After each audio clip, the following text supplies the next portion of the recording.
Hi everyone, I wanted to walk you through a few points about your midterm. So, right here, I'm on one of my adolescent psychology pages. This is the student view. Your class might look a little bit different, but relatively the same. So, if you go over here under shared files,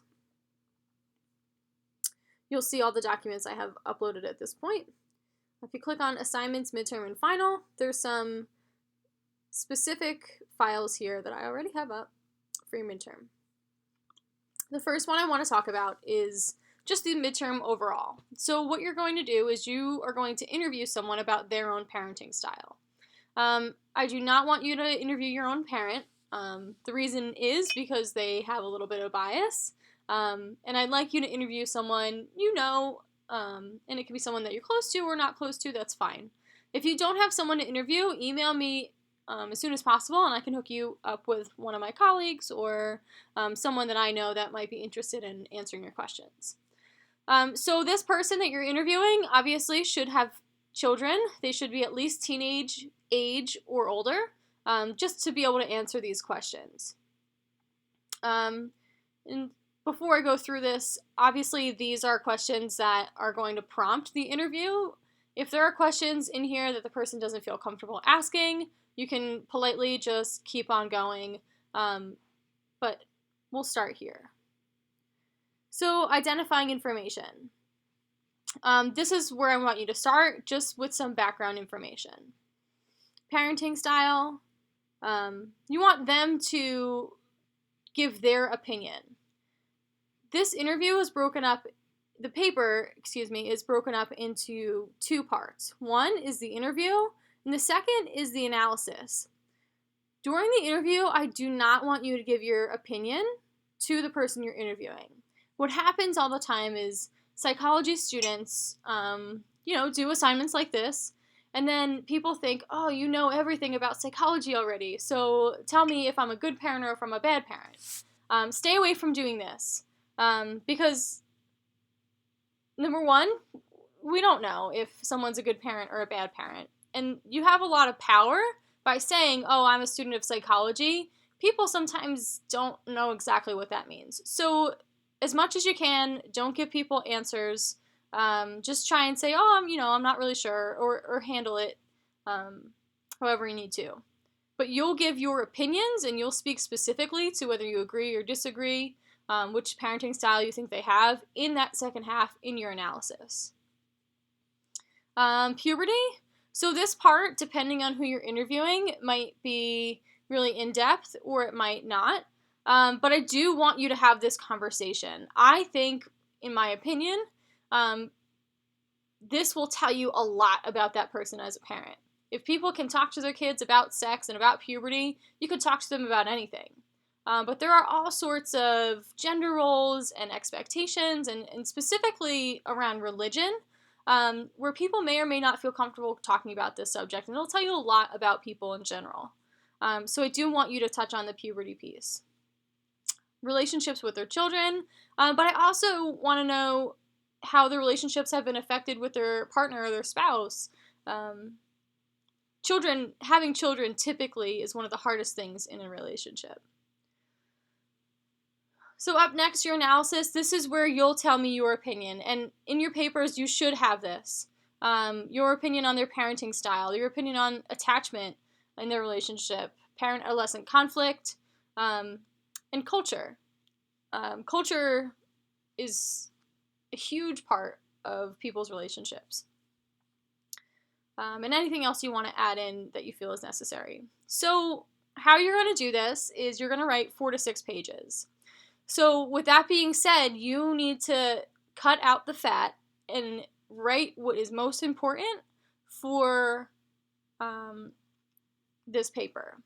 Typically 4 to 6 pages with this interview is sometimes tough. Students generally want to go over the page limit. Just so you know, I do take points off for not staying within the 4 to 6 pages. Part of this assignment is to be very concise with your answers. So you don't have to tell me every single thing that they said. Give me the most important information. Let me click over here. I have a sample paper. I blacked out the name that the person interviewed. But so just so you have an idea of the format that I'm looking for also, this paper was an interview about a different topic, but it's the same format.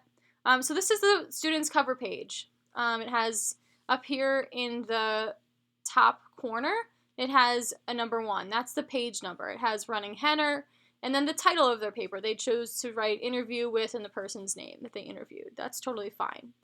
You'll see here, again, the title of the paper, student name, Middlesex County College. That's all you need on your title page. And then as you go along, see up here in the upper corner again, there's page numbers. The running header looks a little bit different on the second page, and the rest of the pages will look just like this. The title of the paper here. And then these are what's called subheadings. So you're going to take the pieces that I've asked you to write about. So I'm giving you basically how I want you to write your subheadings. Identifying information, parenting style, right? So this person chose to write an introduction, which is fine, and then they go right into identifying information. You're going to summarize the information here that you've obtained during your interview. And then the subheadings in this paper are a little different because of the assignment, but you'll see here they touch on all the major topics that I've asked them to write about. And then they talk about theories, analysis, right? You are going to have an analysis in your paper as well. They have research in here, and they have in-text citations, so this is a great example of that.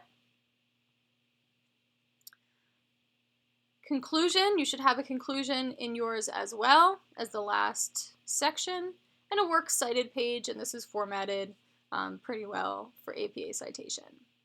Right, so the works cited page and the cover page do not count towards your page total. So 4 to 6 pages are the body of your writing. So again, let me go back here.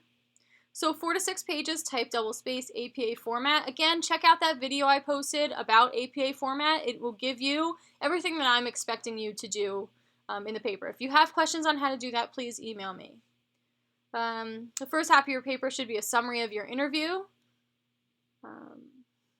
Second half is your analysis. So also, please note that you should include research from at least one peer-reviewed journal article. So you're going to have to go on and do that research onto the library, Middlesex County College Library's website. And also, you should include research from your textbook. And when you include those research pieces, make sure you have an in-text citation when you're writing, and whether it's a direct quote or indirect quote, when you're taking those pieces of information, you should have the author's last name, the page number, the year of publication in parentheses, and then anything you have an in-text citation for should also be on your works cited page. And then the last thing I want to show you is this is the rubric. This is uploaded onto the Campus Cruiser page in the same spot, but just so you have a clear idea of what I'm looking for so you can get the best score that you can. If you have questions about this assignment, please let me know. Otherwise, happy writing.